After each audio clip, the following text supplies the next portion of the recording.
Gentlemen, good morning. I'm going to get us started. Good morning. Okay. And with our learning sponsors, and then we'll try to do our daf. Okay.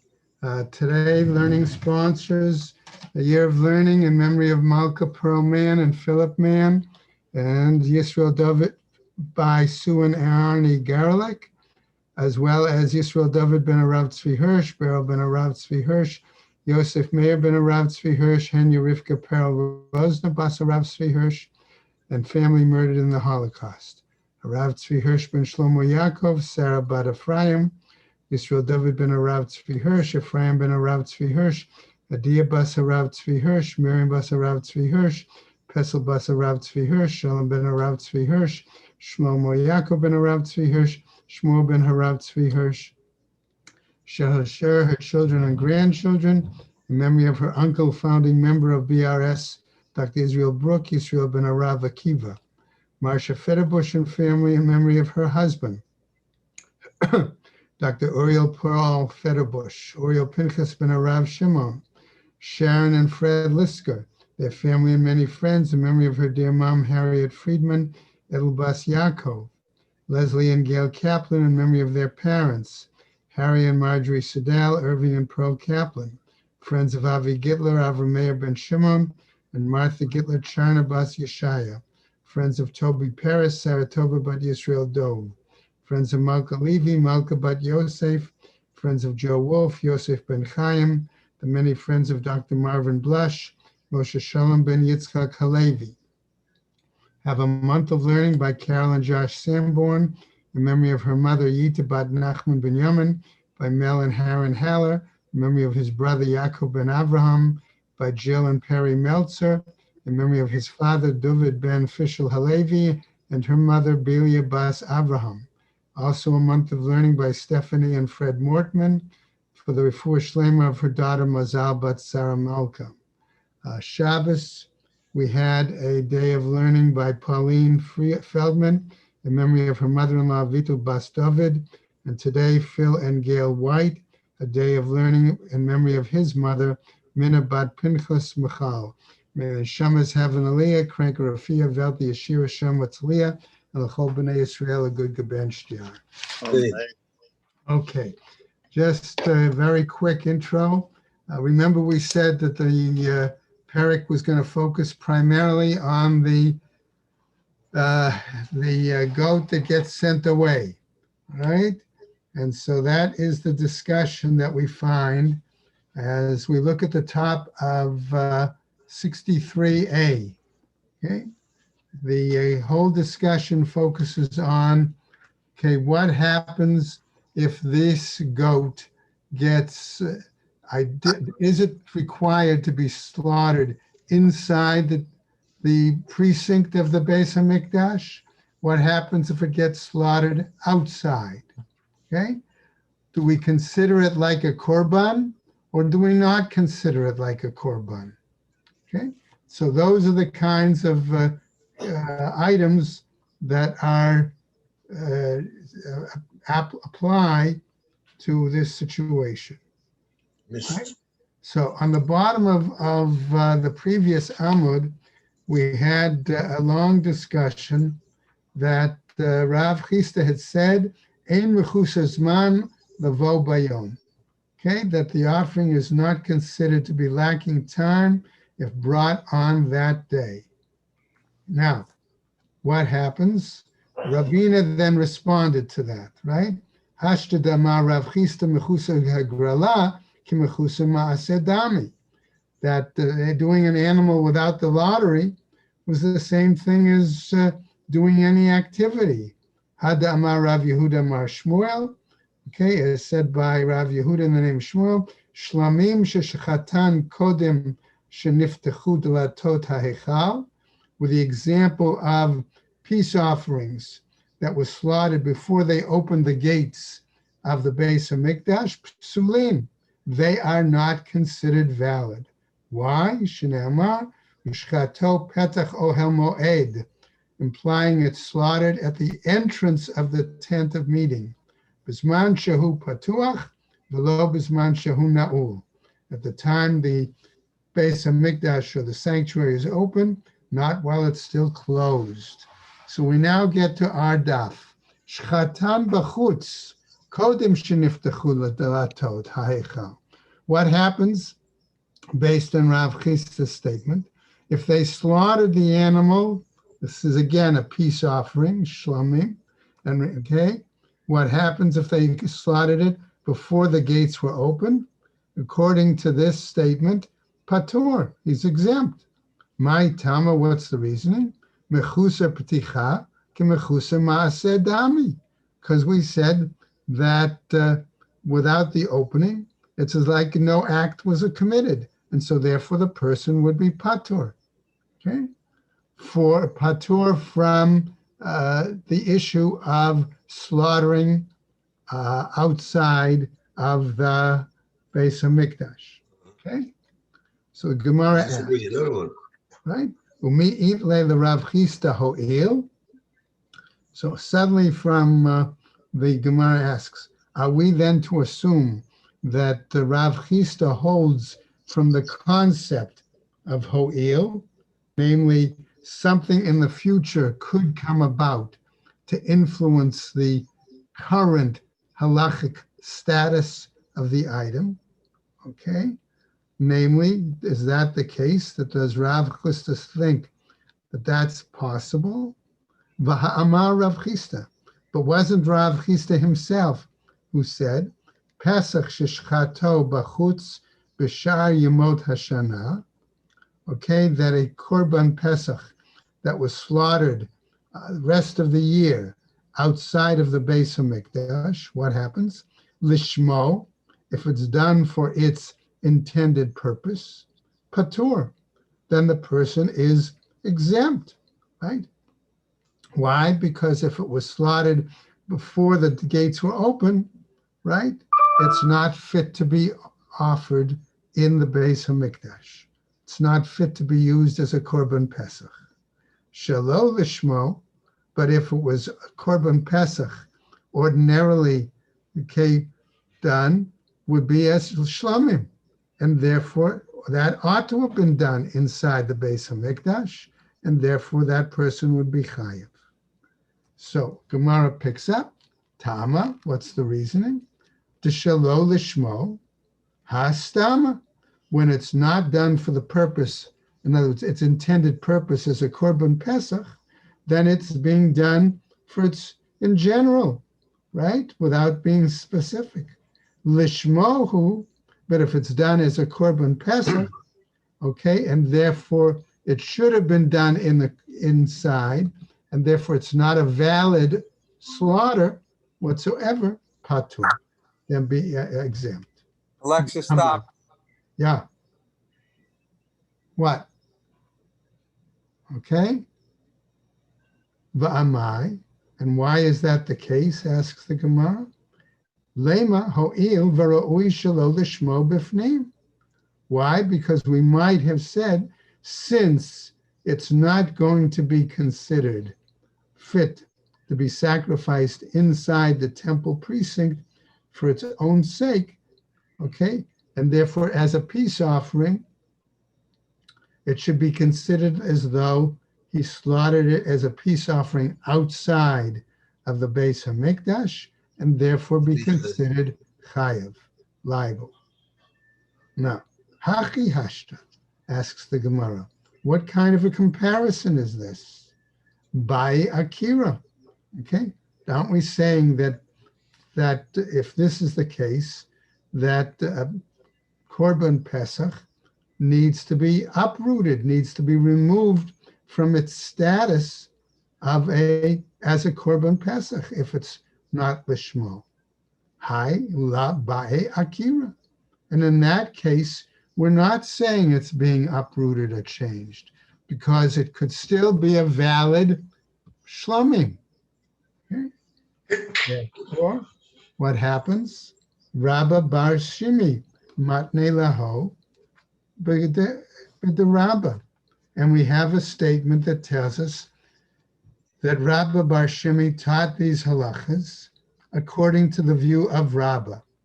V'kashya le derabba adarabba. And he found it, therefore, a difficulty of one statement of Rabbah versus another statement of Rabbah, umeshane kiddeshaninan. And he answered it, okay, and resolved this contradiction, okay, the same way we just did. Now, Gemara continues. Ki ata Rav Dimi, when Rav Dimi came, Amar Rabbi Yirmiyah, Amar Rabbi Yochanan. He said in the name that Rabbi Yirmiyah, who quoted Rabbi Yochanan's statement as follows: Pesach sheshchato b'chutz b'sha'ar yemot hashana, a korban Pesach that was slaughtered outside, right, the temple area, the rest of the year, bein lishmo, bein shelo lishmo, regardless if it was done for its sake as a korban Pesach or not for its sake as a shlomim, patur, he's exempt. Now, Amar Rav Dimi, and Rav Dimi tells us, Amrita l'shma'ata kame de Rabbi Yirmiyah. He said, I said this lesson, this halacha before Rabbi Yirmiyah, and what was the result? Bishlama lishmo. Apparently, Rabbi Yirmiyah's view was, if you're saying it was done for its intended purpose, okay, he's exempt. Why?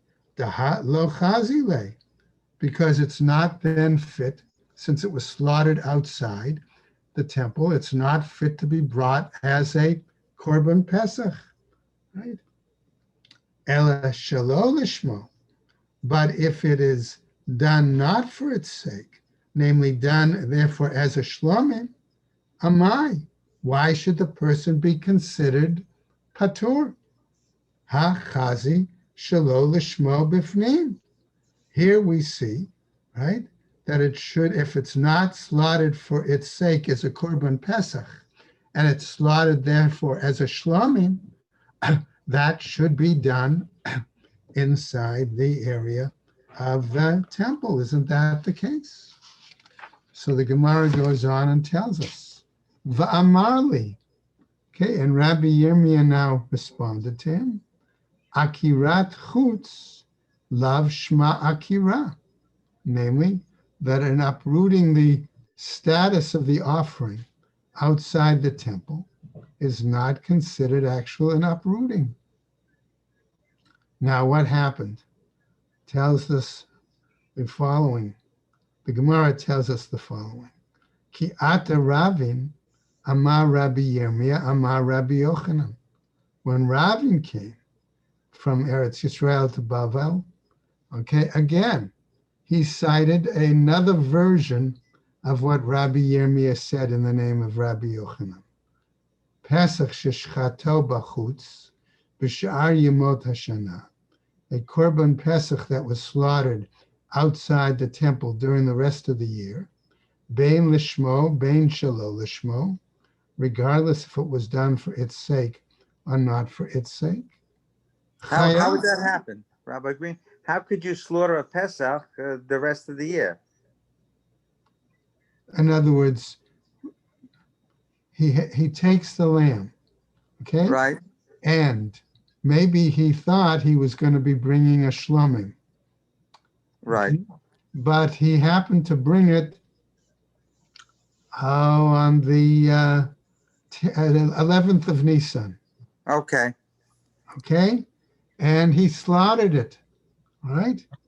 Yeah. Thinking, oh, well, I'll slaughter it now. I see. And then I will bring it in on the 14th. Right. Okay? I'll bring it that morning to be offered. Okay. Okay? Something like that. Right? I got it. So the Gemara says, does this apply to the Pesach Sheni also? I don't, it's not clear. So they don't even discuss it here. Okay? But you have a good question. Va'afilu lishmo. So the Gemara asks, now, even if, are you saying that even if it was brought for its own sake, vahatnan, aren't we taught mechuser zman, bein begufo, bein beba'alim. Didn't we learn elsewhere? It happens to be in Zvachim, Gemara Zvachim, that if it's not the appropriate time for the animal to be offered, now that could be also the age of the animal. Okay, let's say he took a goat that was 7 days old instead of 8 days old. Well, that was another possible example, right? So in that case, also that's not considered a valid offering, right? So it could be that, whether it's the offering itself or something in regards to the owners, right? Ve'ezahu mechusar zman b'ba'alim. So how do you say that it could be in an inappropriate time vis-a-vis the owners? Hazav v'hazava v'hayoledet v'hamitzora. We have situations of people in a certain status, right? Like a zav or zava, a yoledet, a woman who gave birth and has to bring an offering after a certain number of days, or a mitzora who has to bring their offering as part of purification after a certain amount of time, right? So it could be that they misjudged the time when they had to bring it. What happened? Shehikrivu chatatam, excuse me, va'ashamam bachutz, that they could have brought their sin offering, okay, or their guilt offering outside the temple, okay? What happens? Paturin, they're exempt. However, okay, olotehen v'shalmehen bachutz, but what about their burnt offering or their peace offering? If that was slaughtered outside, chayavin, therefore they are obligated, right? That is inappropriate because the olot and the shlomim, okay, are capable of being brought as voluntary offerings as well. And if they can be brought as voluntary offerings, then they are always subject to being brought on the Mizbeach inside. Okay? So, Va'amar Rav Chilkiah Bar Tuvi. And he said as follows, okay? Lo shanu ela lishmo, that they taught this only when the guilt offering was brought for its own sake. Aval shelo lishmo, but if it's not for its own sake, chayav, then the person is guilty of doing a korban outside the Beis Hamikdash. Okay, lishmo miya patur, but if he does it for its own sake, okay, he should be exempt. Amai, why? Name it, let us say the following. Ho'il uru'uyin shelo lishmo bifnim. Because we might have said the following, since it's possible that it could have been appropriate, fit to be offered inside, right? Therefore, based on Ho'il, okay, that's the case. Hachi hashta. Here too, isn't that seem the case? Hatam, no, says the Gemara. Ba'e akira. No, there in that case, all right, we would need to uproot. In other words, change the status of the korban. Hacha, Pesach b'shar yemot hashana, shlamim minhu. But the same animal the rest of the year is capable of being considered a shlamim.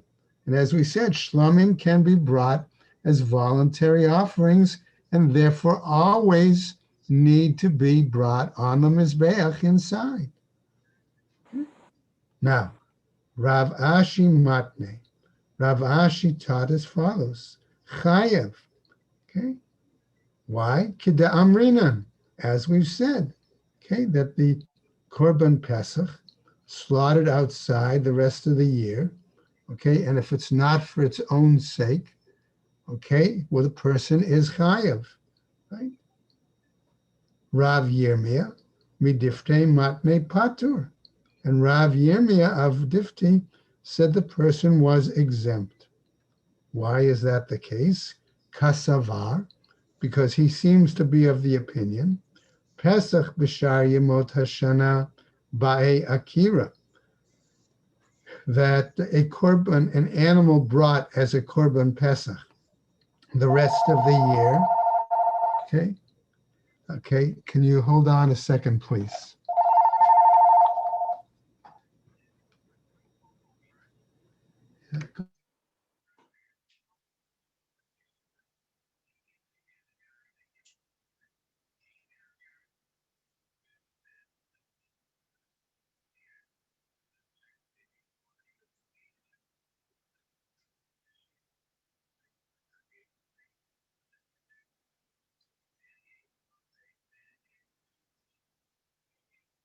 Okay, I'll have to call back.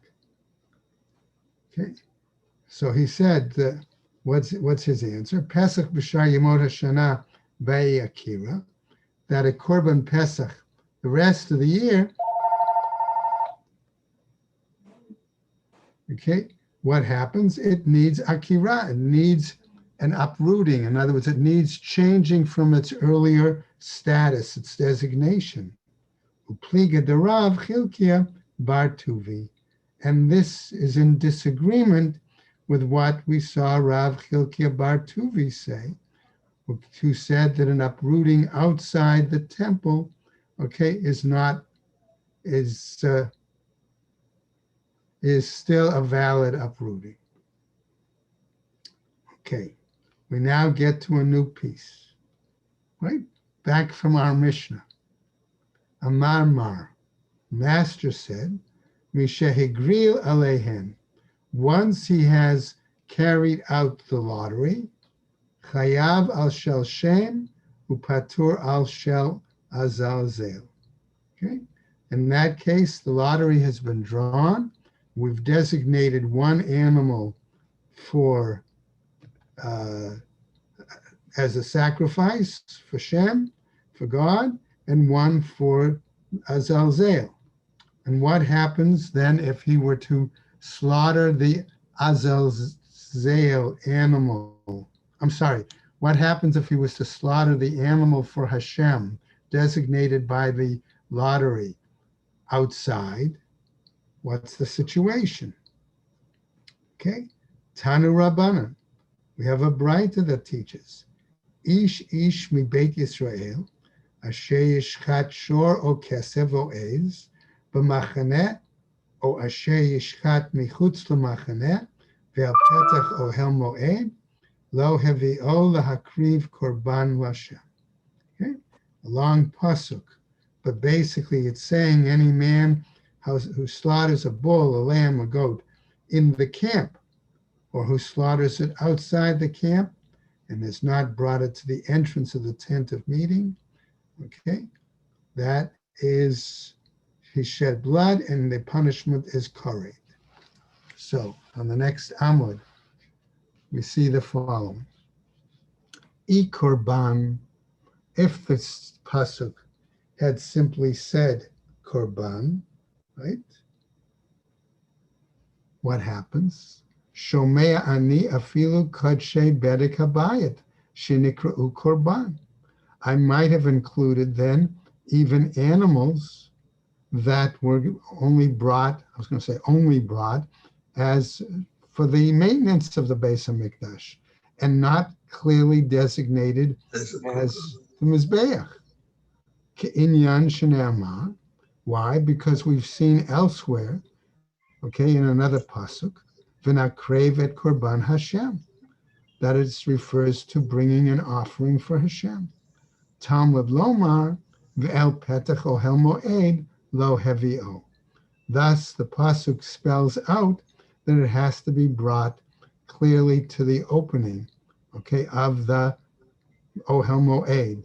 In other words, other objects that could be brought as a quote, in quotes, offering to Hashem, primarily for Bedek Habayis, right? That's something different. Kol hara'ui lepetach ohel mo'ed chayav alav bachutz. That it's got to be something that's worthy of being brought as an offering at the opening of the Beis HaMikdash, or tent of meeting. That's where one would be chayav. Kol she'eno ra'ui lepetach ohel mo'ed. If he's not brought, it's not worthy, suitable, as, okay, in that case, ein chayavina lav bachutz, then one would not be considered liable, okay, guilty for its sacrifice outside. Now, the Gemara picks up, Otzi elu she'ein re'uyin lepetach ohel mo'ed. So therefore, I might exclude not only things like gold, silver, jewels, etc., but maybe even animals that were dedicated for Bedek Habayit, as opposed to the Mizbeach. Okay? V'lo otzi parat chatat v'sa'ir hamishtalech. But I would not perhaps exclude the parat chatat, okay, an animal, a heifer that was brought as a chatas offering, v'sa'ir hamishtalech, or the scapegoat, shahu ra'ui lavo el petach ohel mo'ed, because these animals could be suitable to be brought as designated korbanot on the mizbeach. Talmud lomar lashem, but the pasuk also said it had to be brought la'akriv korban lashem, to Hashem, mi shemiyuchadin lashem. Therefore, it tells us it has to be, I'm going to say, designated, directed to Hashem. Yatsu elu she'en miyuchadin lashem. That excludes those animals that were not clearly designated exclusively for Hashem. Okay? So thus the heifer for a chatas, or the scapegoat, are excluded. Okay? V'lashem, says the Gemara, lahotzihu, do we use then to say that that phrase, that it was designated for Hashem, is to exclude certain things? Or minhu? But I have a contradiction. We have elsewhere a pasuk that says, Yirotzeh lekorban isher lashem. Okay? That bull or lambs or goat born 7 days under its mother, but from the 8th day on, it may be acceptable as an offering by fire to Hashem. Elu ishim, says the Gemara. These reflect offerings that are to be burnt by fire. Minayan shalo yaftishenu michus zman. How do we know, okay, that it has to deal with the situation, could be dealing with a situation of lacking time? Talmud lomar, korban lashem. We have the phrase korban. We also have the phrase lashem, an offering, okay, that's not designated at its appropriate time. For example, after the 8th day. The rabot sa'ir hamishtalech. This then would seem to include the scapegoat. Amar Rava. Rava, however, says and gives the following explanation. Hatam mi'inyana dekra, v'hacha mi'inyana dekra. Okay, there the expression is understood in the context of the verse. Here too, it has to be understood in the context of the verse. Hatam, there it said, the el petach, when it says to the opening, lerabot, to include, lashem, lahotzi. And when it says lahoshi, it comes to minimize, to exclude. Hacha, the isha, where it says isha, lahotzi, it comes to exclude. Lashem, lerabot. And when it says to Hashem, in that pasuk, it comes to include. Tama the Rabbi Rahmana.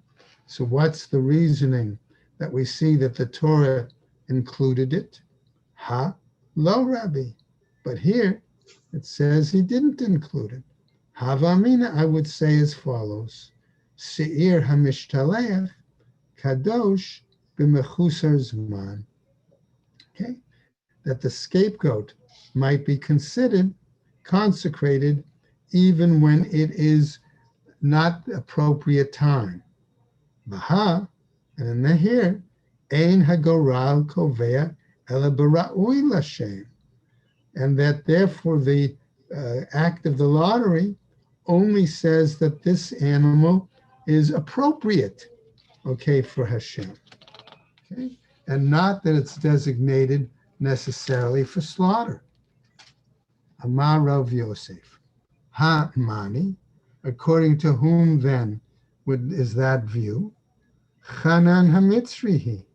That's the view of Chanan HaMitzri. Okay? The Tanya, who taught as follows. Chanan HaMitzri Omer, Afilu Dam Bakos, Mevi Chavero, Umezavug Lo. His statement being that even if, let's say, you had the blood that had been collected from the animal, from the goat for Hashem, and then that goat died, what happened, right? Or the scapegoat, the other goat for Azazel, that goat died. Once one of them is no longer viable, what happens? You have to bring, according to Chanan HaMitzri, other goat or other goats. Right? Now, Emar, I might say the following: D'shema'at le lechanan hamitzri, delit le dechuyim. Are you going therefore to say that Chanan Hamitzri does not hold by the concept of dechuyim, of namely that once a animal has been rejected for some reason, that it cannot be brought, its blood could not be used, let's say, as part of the applications. Delit le hagrala mi shem'at le. Do you also therefore hear him say that he doesn't accept the view that a new lottery would be necessary? Dilma maite umagril. Perhaps what he means is they have to bring and do another lottery, a second lottery. Ela amar Rav Yosef. But rather Rav Yosef says, Hamani. According to whom is this? Rabbi Shimon he. It's according to the view of Rabbi Shimon, the Tanya, who teaches in a Braita, Meit echad mehen. If one of them, namely one of the animals, okay, of the two, right? What happens? Meit echad mehen, mevi chavero shalo bahagrala, divrei Rabbi Shimon. Okay, that if one of the goats dies, he has to bring another goat in its place, even without the lottery. This is Rabbi Shimon's view. Okay, so in other words, if the scapegoat dies, another animal would be brought as the scapegoat without the lottery. Okay? But nevertheless, it would have to be appropriate age, at least 8 days old. Okay.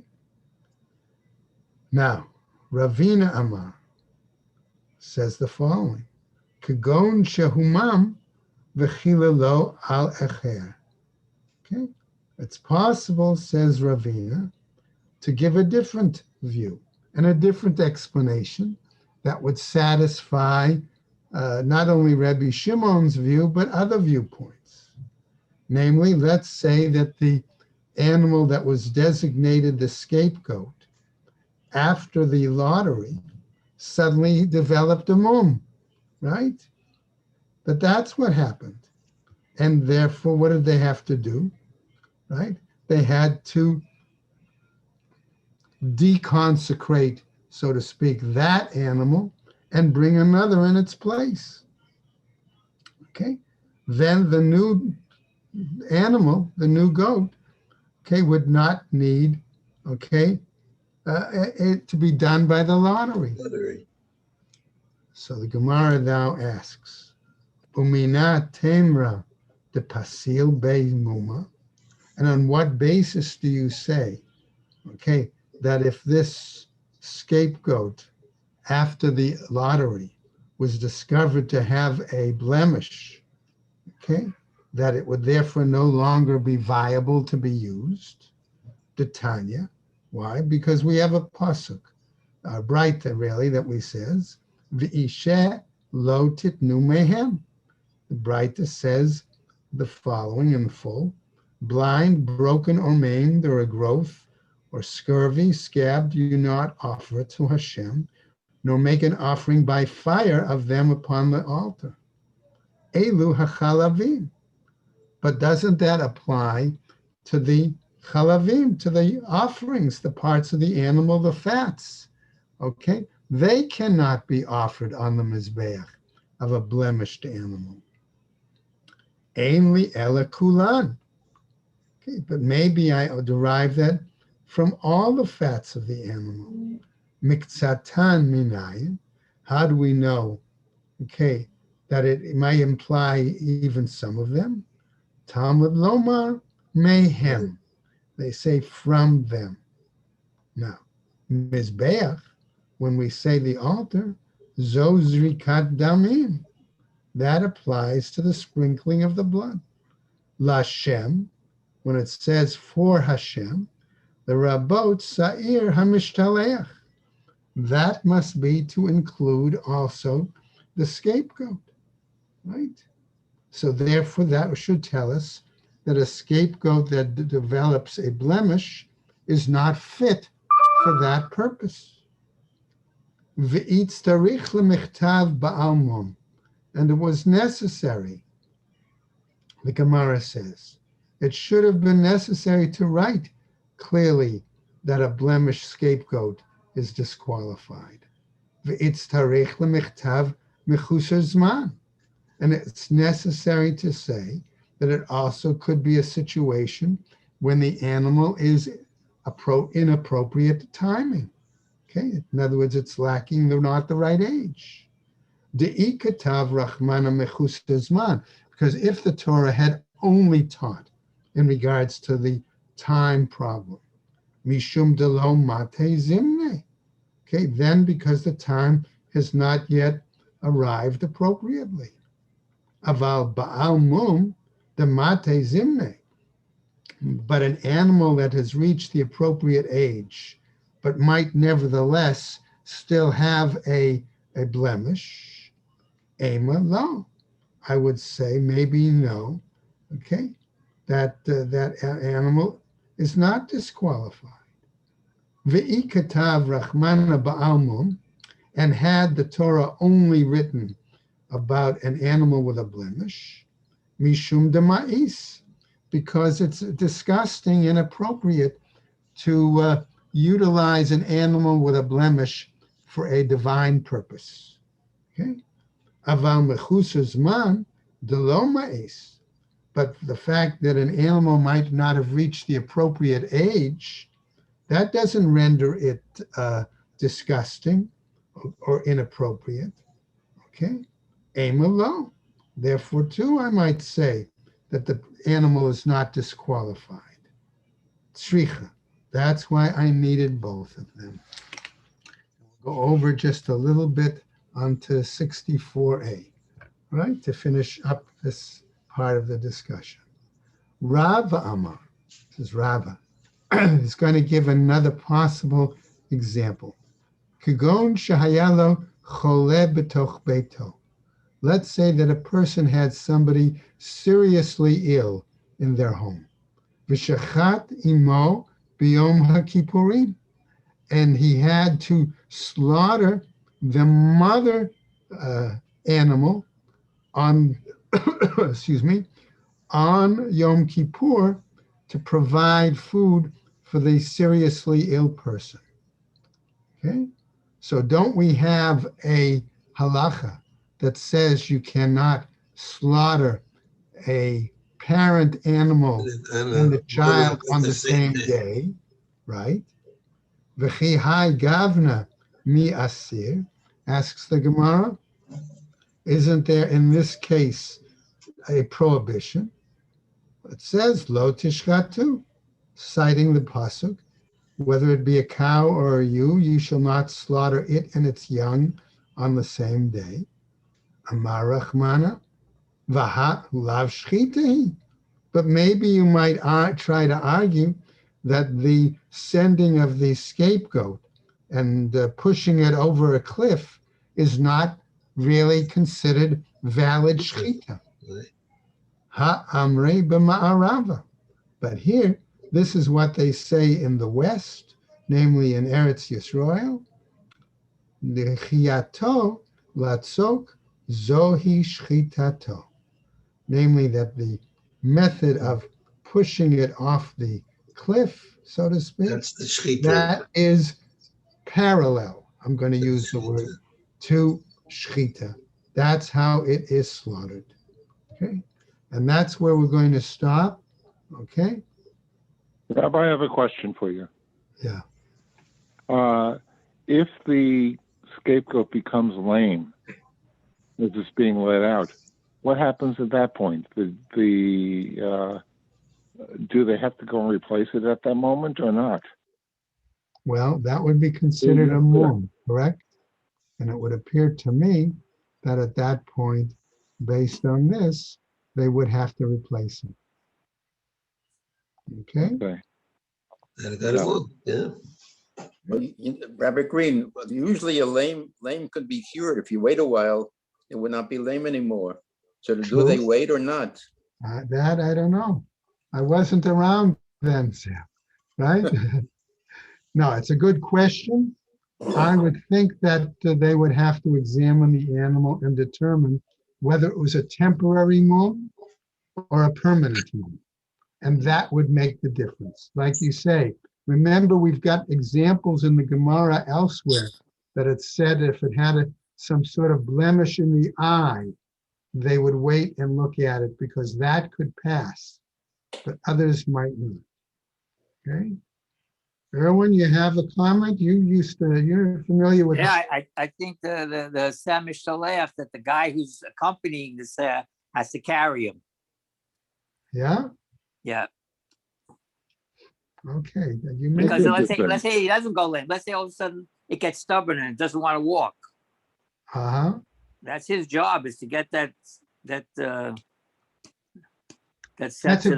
a good comment, Erwin, because remember that elsewhere the Gemara said they can't use another animal to help lead that one out. Right. Right? Good comment, Erwin. Thank you for sharing it. Okay? All right, everybody. Have a good day.